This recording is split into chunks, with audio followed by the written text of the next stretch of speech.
Hi Earth Signs, Gemini, Libra, and Aquarius. Welcome po sa ating channel. At ito ay inyong Daily Gabay Tarot Reading for April 20, 2024. Please be reminded that this is channel reading po, so maaari kayo makarelate o hindi. Just take what resonates.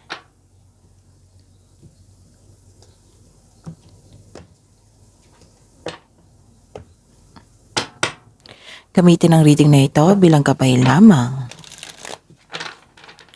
Balik po kayo dito bukas para sa ating Daily Gabay Tarot Reading.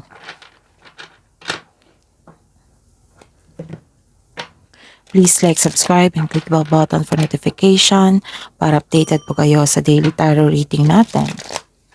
Para po sa gusto magpa-reading, maaari niyo pong makuhang link na sa description box po ito. Message niyo lang po ako sa Messenger. Maraming salamat po.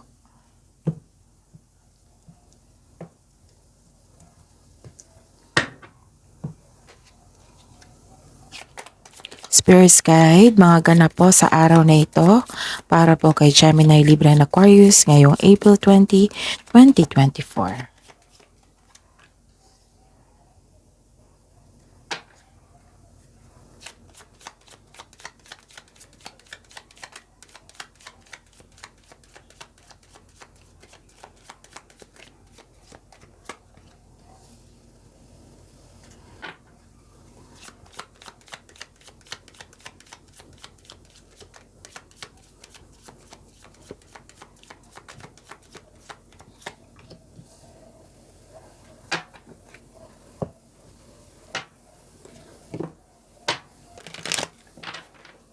Spirits Guide, mga mensahe po para kay Gemini, Libra, and Aquarius ngayong April 20, 2024.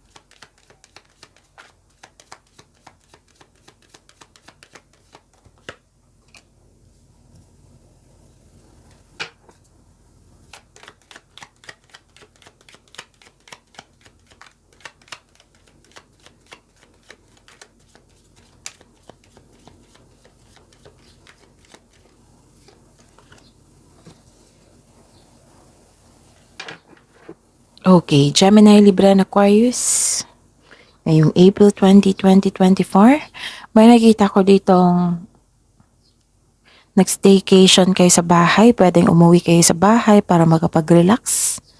Kasi maging kalma lang kayo, magkaroon kayo ng relaxation kung nag-staycation kayo sa inyong bahay. May nakita ko dito nag-uusap na pamilya. Na may concern sa property. Pwedeng bumili or ibenta ang inyong property. May pag-uusap tungkol sa isang bahay. Pwede din na nag-uusap regarding sa inyong relatives. Basta po may nakita ko ditong family na nag-uusap. And nakita ko dito nag-uusap kayo regarding sa batas, law. And may nakita ako ditong lawyer, judge. Pwede din na may tao na anong tawag dito? May tao na ayaw sa desisyon mo. Tumanggi sa desisyon mo, ayaw sumunod sa desisyon mo, or nagkaroon ng disagreement. Like for example, di ba, nag-uusap kayo regarding sa property na ibenta or bumili. Tapos isa sa kanila ay ayaw. So ayun, nagkaroon ng disagreement. So ayun. Pero nag-uusap naman dito, binabalanse. Oo. So, may paghaharap dito, nag-uusap regarding sa inyong hindi pagkakaunawaan. Yes. Tapos may iniisip ka rin na isang tao. Pwedeng kayo ang iniisip or kayo po ay may iniisip na isang tao, concern mo. Pwede din na, ano kayang iniisip ni Gemini, Libra, and Aquarius? Or, maaring marami kayong ideas na gustong gawin. Nag-iisip kayo sa dreams nyo na kung paano ma-achieve nyo yun. Okay? So, mag-ingat lang po ha. Kasi thoughts ito ideas, nag-iisip. Pero mag-ingat po kayo kasi ang weakness ni Gemini, Libra, and Aquarius is overthinking and overanalyzing. Okay? And ang mensahe po, okay. So this is beginning a new cycle. So this is considered as a new beginning sa inyong buhay. Nagkaroon ng new cycle. And sabi po dito, get ready for new horizons. Yes, get ready for new horizons. Pwedeng may biyahe. I see. So this is considered talaga itong dalawang card na message na para sa inyo, Gemini, Libra, and Aquarius, is a new cycle, new beginning sa inyong buhay. Oo, may bagong simula. Okay?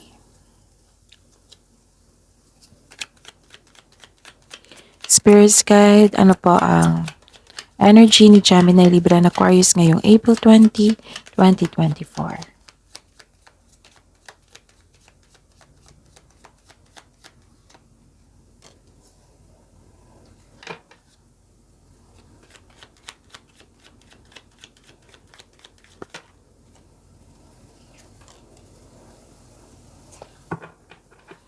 Spirits Guide, Career and Money po ni Gemini, Libra, and Aquarius ngayong April 20, 2024.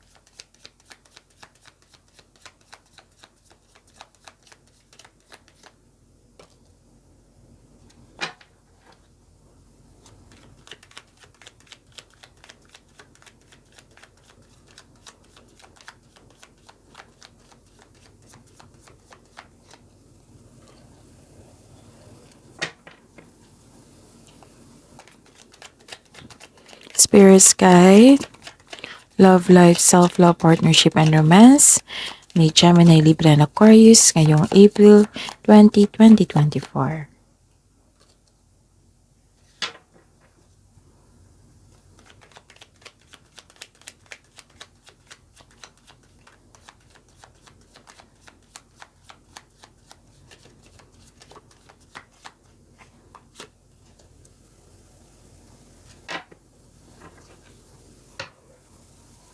Okay, tingnan muna natin kung may repeating number bago ko makalimutan. Okay, Gemini, Libra, and Aquarius. Tingnan ko muna ha.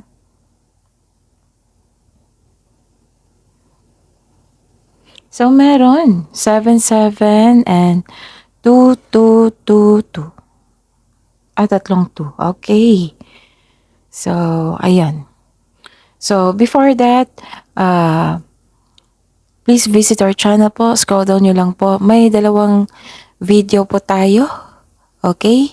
April 16 to 30. Yun po ay career and money and love reading nyo po. Okay? And, ayun.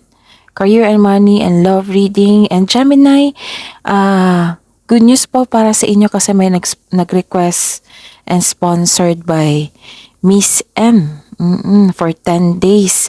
So, general reading po ito. Kasunod ng video na ito, may Gemini po for April 20, 2024. Every day po yan, 10 days. Okay? So, ayun. So, check nyo ang kasunod ng video na ito, Gemini. Kasi, ayun, special request yan. Special reading po yan. Special tarot reading. Requested and sponsored by Miss M. Okay? So, good news yan para kay Gemini. So, panoorin mo. Gemini. Okay.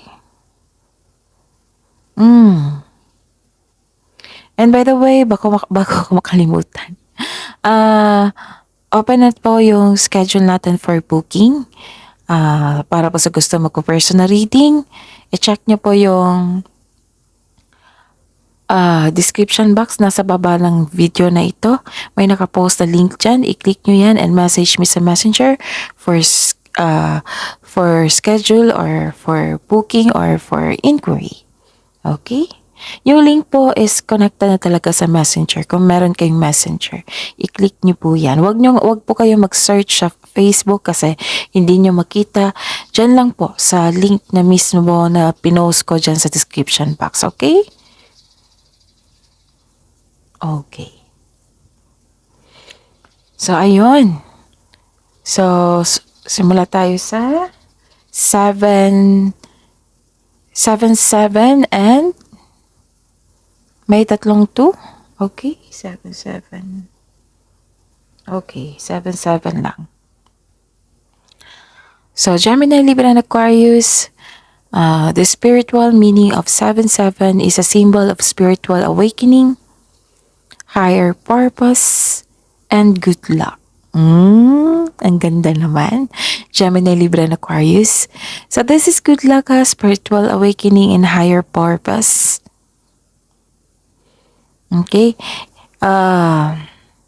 Nag-reflect ito Magre-reflect ito sa personality, na interested kayo sa pag-research, pag-educate sa inyong sarili. May malaman kayo na secret knowledge. So, ang sabi po dito na reminder din po itong 7-7 of the importance of living in the present moment and finding inner peace. Kung naguguluhan kayo ngayon na hindi balance sa inyong energy, so find a way. Finding inner peace po ito. So, this 7-7, it also brings spiritual enlightenment. And to those who believe in this power of numbers, number 7-7. Okay? Ano pa? Akala ko tatlong 7-7 So, ano pa? I-check muna natin kung ilan talaga yung 2. 1, 2, 3. Walang 4. So, tatlo lang na 2. Okay. The spiritual meaning of the number 222 includes what I meant is, this is, I see. Butit na naalala ko. So, the spiritual meaning of the number 222, God will heal your broken heart. Kung nasaktan kayo ngayon, so surrender your worries and ask for divine assistance to our God, and God will heal your broken heart. Ang ganda. Actually, may nakita ko dito Nag-manifest ba kayo? So, para sa mga single dito, nag-manifest ba kayo? Kasi may nakita ako dito na God will heal your broken heart and you will find your soulmate. Tapos nakikita ko dito na gusto nyo umasenso kasi gusto nyo suportahan ang inyong family.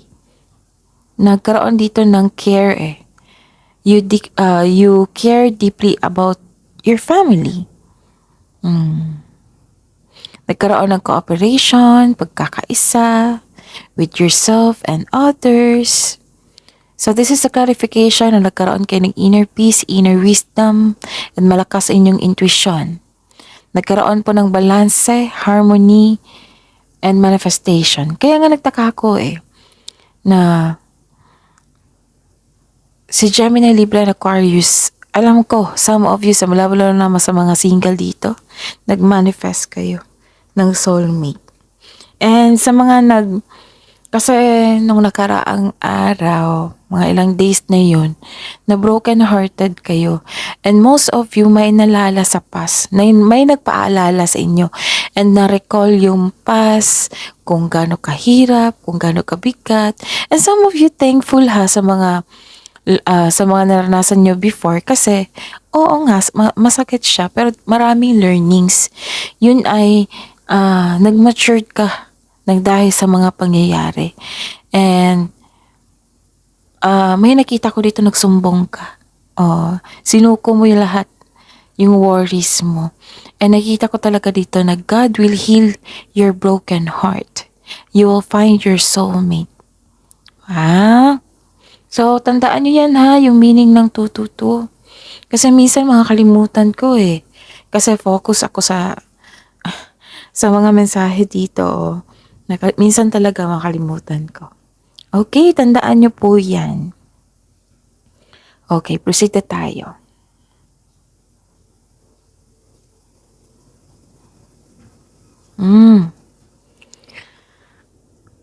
Okay.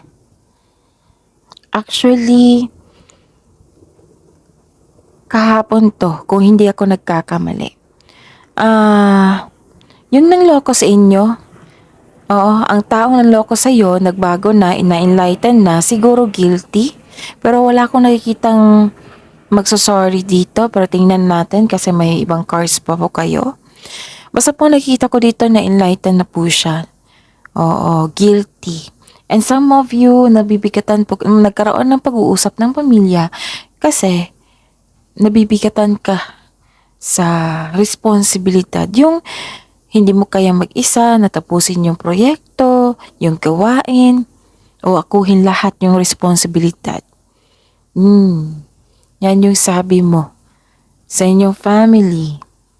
Okay? It might be kasi si Gemini, Libra, and Aquarius, basta challenge sa kanila, kinakaya nyo. Mahilig kasi kayo sa multitasking.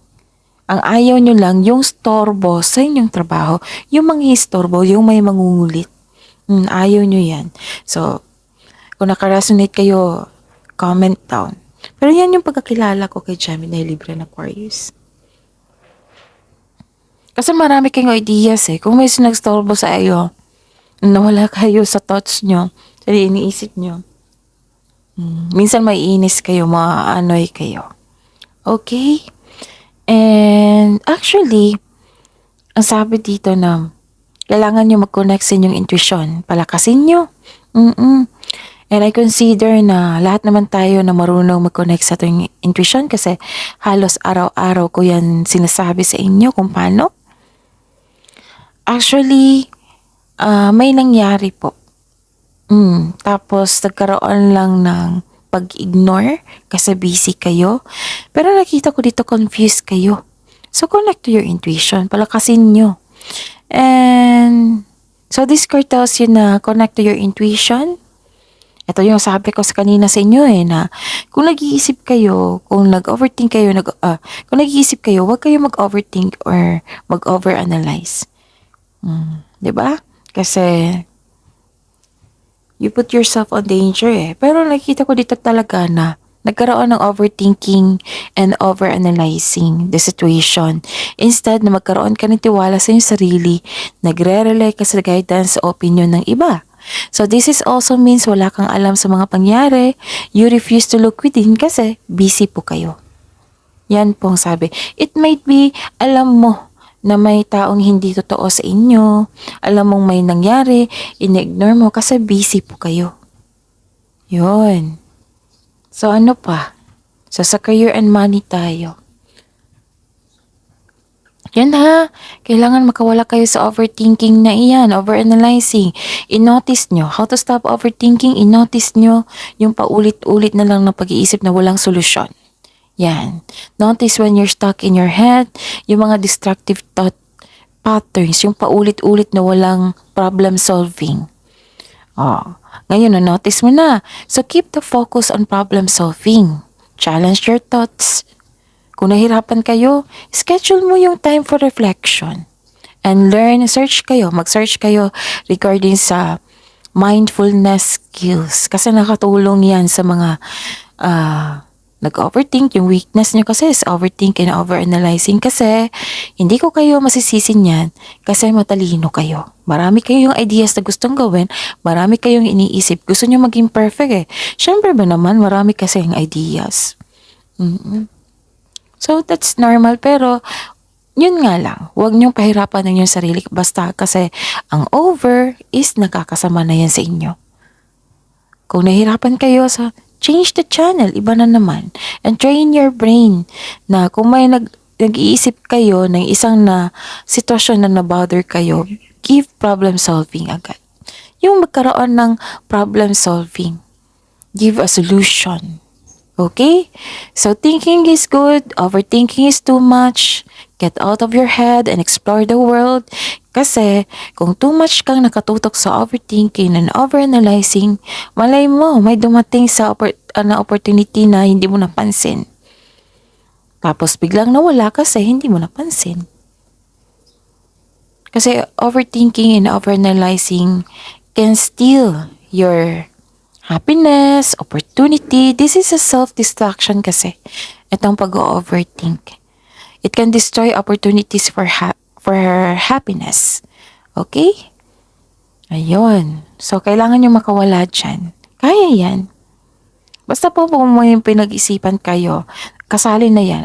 Weakness ko, yung overthinking and overanalyzing. So, kailangan kong schedule for time for reflection and mag-research ako regarding sa mindful skills, and kung mag-iisip ako, kailangan ng solusyon.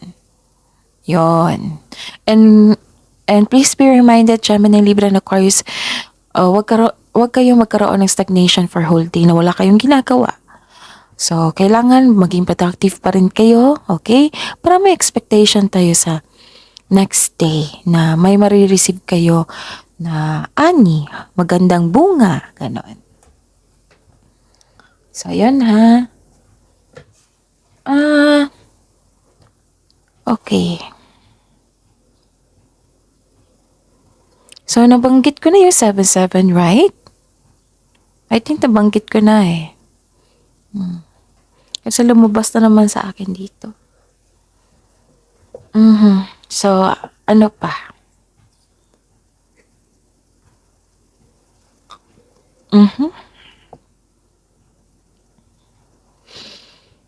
Okay.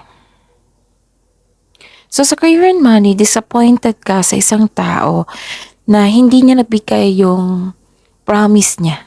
Hindi niya, kasi may nagkaroon ng high hopes at expectation na hindi niya nabigay.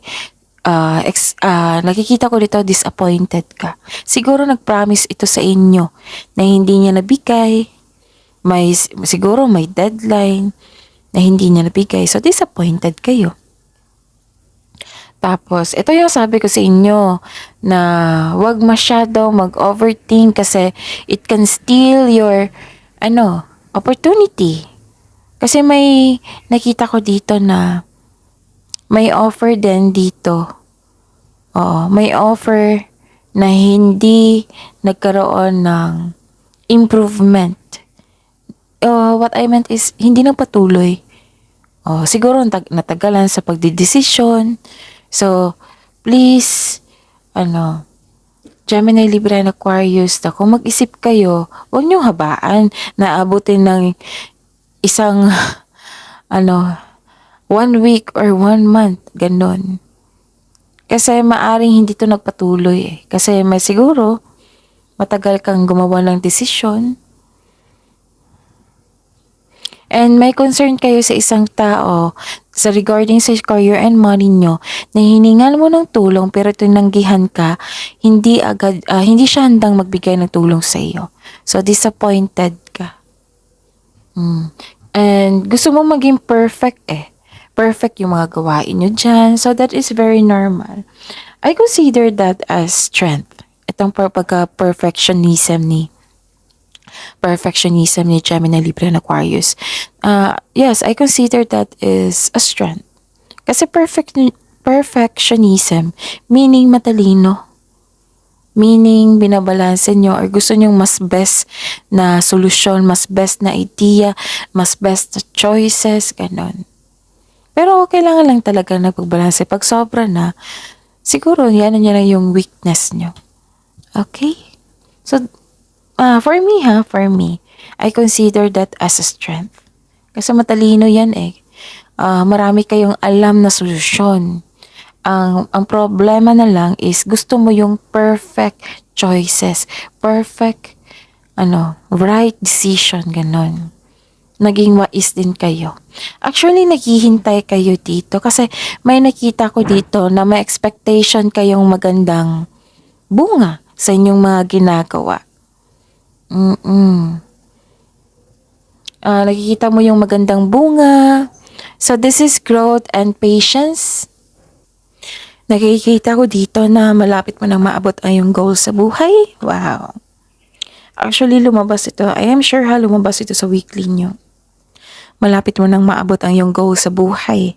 Parating na ang resulta sa inyong sipag at tiyaga.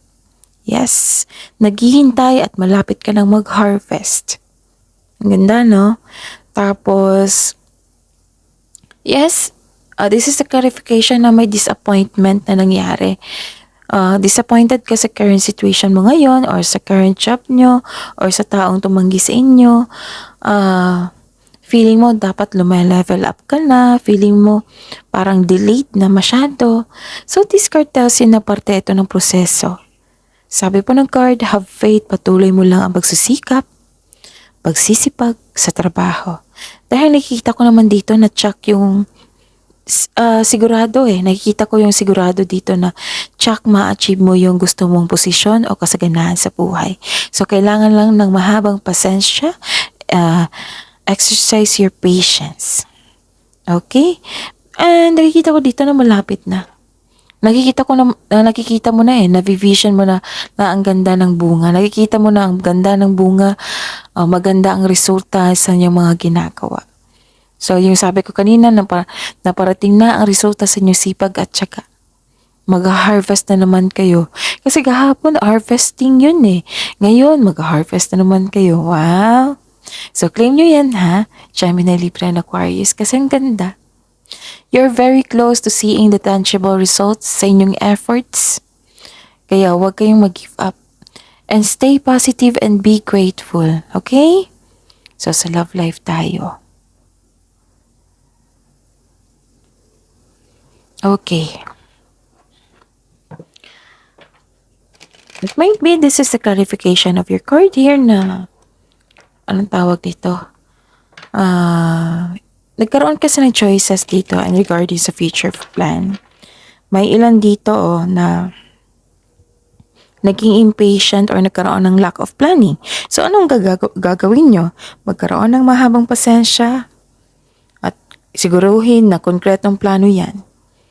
Kasi nakita ko dito na iinip ka. And this is the weakness also ni Gemini, Libra, and Aquarius. Yung, like for example, sa pagpila, ayaw mo ng mahabang pila.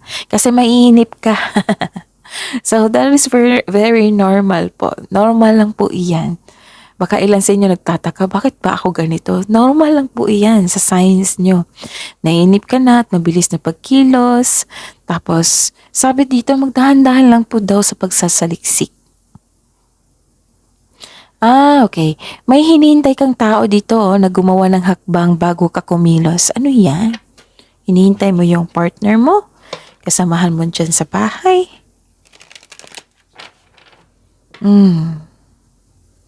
So, habaan ng pasensya, Ano pa? Kailangan ng pagbalansa dito, Pwedeng balanse sa kaperahan, balanse sa inyong pag-iisip or pag-uusap, balanse sa inyong relasyon. Kasi nakita ko dito may tension, pwedeng tampuhan, na may concern kayo sa irresponsible person. Like, nag-overspend na sa inyong kaperahan, ganon. Sabi po ng card dito, Gemini, Libra, and Aquarius, na mag-save po daw kayo ng money. Control on overspending po daw. Okay? Kailangan nyo daw ng pagbalanse. Sabihan mo kung may partner kayo ngayon, husband, sabihan nyo na mag-control kayo sa pag-overspend. Okay? So, love reading. Nourish your temple, nourish your body, alagaan ang iyong sarili, ang iyong katawan. Love reading sa mga buhay mag-asawa, sa mga may relasyon. Illusion, avoid the trap of mistaking. A fantasy for a true soul connection. Oh, may taong hindi umaamin dito. May taong may tinatagong sekreto. Okay? So accept the inevitable, let go of the past, and welcome a rebirth to begin. And this is considered as a new beginning, ending with new beginning. So 3 card na nagsabi dito.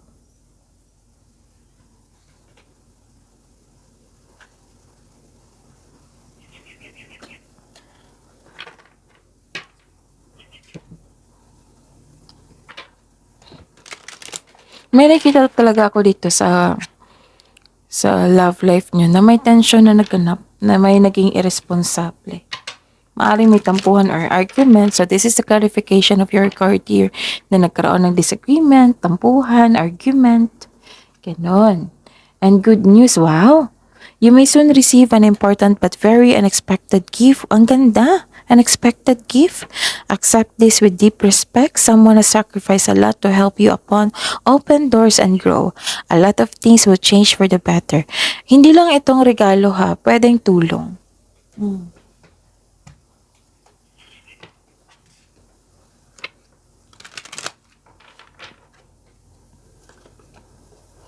And message from Archangel Jeremiel, learn from your challenges, relax and trust. So that is your reading, Gemini, Libra, and Aquarius for today, April 20, 2024. Please like, subscribe, and click bell button for notification para updated po kayo sa daily tarot reading natin. Maraming salamat.